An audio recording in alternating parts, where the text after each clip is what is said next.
Mga kabalitaan, kabalitaktakan, tayo po'y pinalad na muling makakahuntahan para sa update sa kanyang lungsod ang mismong alkalde po ng Navotas City, si Mayor John Ray Tiangco.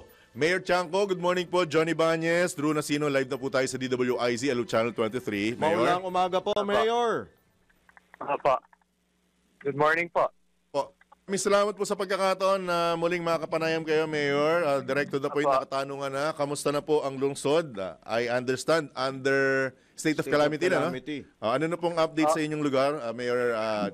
Ganun pa rin po. Mataas pa rin po yung tide level po natin ngayong araw. Mas mataas kaysa kahapon. So baka mas maging mataas po ang tubig ngayong araw kaysa kahapon dahil kasama po yan ang habagat at ulan. Dito nga po tayo nag-inspection ngayon. Nakita natin napakalakas po ng alon rin po. So talagang papasok po yung tubig dyan dahil sira po yung navigational gate po natin. Opo. Tapos high tide pa po. Tama ho ba, Mayor? Opo. Pataas na po ngayon. Nako. So, kamusta naman po yung mga kababayan po natin, mga Navoteño? Meron pa rin ho bang mga nasa evacuation center, Mayor? Marami pa rin pong mga nasa evacuation centers po. But inabisuhan na po natin, huwag na lang po silang bumalik muna dahil ilang araw pa to na high tide at dahil masama rin po yung panahon. At dahil nga sira pa rin po yung navigational gate po natin. Mayor, paki-educate nyo nga po kami, Mayor Tiangco. Kung halimbawang hindi po sumabay sa high tide at pagkasira nung navigational gate, ganyan po ba magiging epekto ng bagyo sa inyo when it comes to baha? Hindi po dahil nangyari na po yan nung Ondoy. Hindi naman na-control po natin yung tubig dahil low tide po yan. So naharangan po ng mga ibang dike po natin. At sarado po yung navigational gate rin po nun. So nabobomba po natin yung tubig. Noong panahon po na yun, 27 lang yung pumping stations po natin. Ngayon 81. So mas malakas po nating mabomba pero di rin natin masabi dahil iba na rin po yung volume ng rain po ngayon. Pero ang critical talaga sa atin dito ay yung high tide. Dahil kahit naman walang ulan, basta't nag-high tide dahil sira yung navigational gate, pumapasok yung tubig. Mas lalo pa po kung umalon po siya dahil tinutulak niya papasok yung tubig dun sa loob ng ilog. Opo. Personal ko rin naranasan yan. Nung mga nakaraang panahon, natira din naman ako sa bahagi ng Caloocan. Na yun yung sinasabi ko sa iyo na duty ka na magdamag graveyard. Pag uwi mo, sa lubong mo, baha. High tide lang yun, ha? Anyway, ano pong mga karagdagang measures o hakbang ang pinapatupad din niyo, Mayor Tiangco, para maiwasan? Dahil nagkasabay-sabay high tide, ilang bagyo, malakas na buhos na ulan at habagat, at itong pagkasira po ng inyong navigational equipment. Yun, tinututukan po natin yung navigational gate po. Dapat kasi no June patapos po yan. Kaya lang, hindi pa rin nila maayos po. At kinukumpleto po natin yung dike dito sa dagat po. Dahil may floodgate na po yan. Kaya lang, hindi pa nasasaran yung mga daanan ng mga bangka. Dahil dyan pumapasok po sila. Pag nasara po yan, malaking tulong po yan dahil yung tubig dagat dito sa Manila Bay, maharang po natin. At yung sa likod naman, hindi papasok yung tubig dagat dahil meron tayong navigational gate doon. Hindi papasok sa ilog. Mayor, so kailan ho yung may sasara kung sakasakali? Hirap po magsalita dahil moving target po. Nangangako po yung DPWH pero minumove rin po nila. Yung huli kasi nila sinabi August 1, pero ngayon sinabi nila hindi raw abot ng August 1. Wow. Delay po sila. Wow. Ganun. Mayor, masasabi ho ba natin halos sa 100% buong lungsod ba ay lubog sa baha? Hindi po. Naman. Kasi yung District 1 po, buo po yung dike po natin dyan. Alright. So, hindi naman po umapaw pa yung tubig. Yun yung binabantayan nga po natin. So, 6 barangays out of 18 po. 6 barangays ang lubog?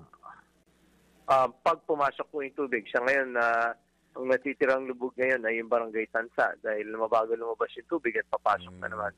Pero kahapon, gaya kahapon, pagdating ng hapon, wala na rin po yung tubig dito sa majority ng natin, tuyo po.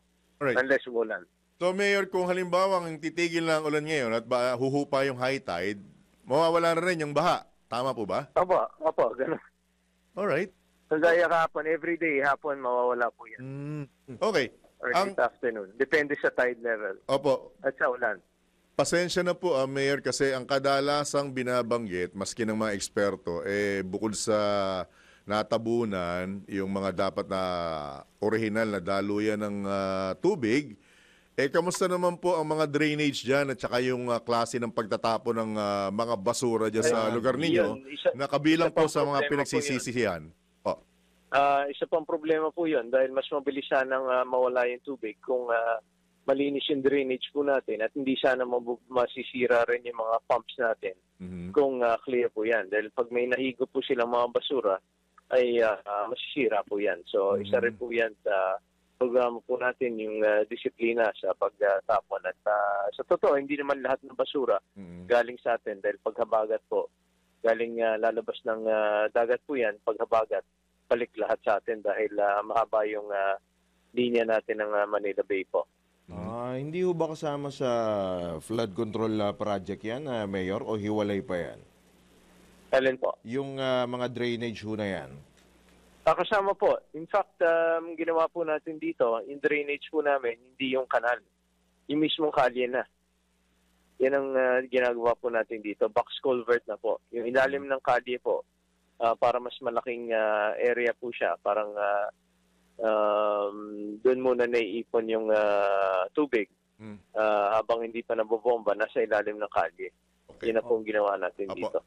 Mayor, paki-educate nyo nga kami, yung po bang area ninyo na yan, ang ilunsod ng Navotas, wala na po bang itataas yung mga lansangan at wala na rin po bang ilalawak yung mga daan o daluyan ng tubig? Sagad na po ba? Hindi effective po yung pagtaas ng kalye dahil kawawa po yung mga bahay. Dati ganyan po ang ginagawa.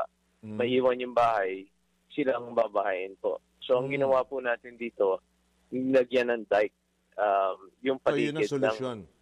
Opo, parang Rotterdam po o yung sa Amsterdam, yun po yung ginawa po. Pero yan pong design po na yan, how long it will last ho kaya? May ano ho ba yan? Let's say 50 years? Well, ang problema po kasi patas ng patas yung tubig dagat. At bumababa rin po yung lupa. So kailangan pag nagplano po tayo ng mga dike, mga 20 years po. 20 years ang? Yung allowance po niya. Allowance. Para magamit ng matagal po. Tapos papatungan na lang po yan kung pwede. Masasabi po bang ang lungsod ninyo crowded na rin talaga? Isa sa kami pinaka-dense na lungsod sa buong mundo dahil 1,000 hectares na po inupa po natin. Pero napakarami pong tao po dito. Alright.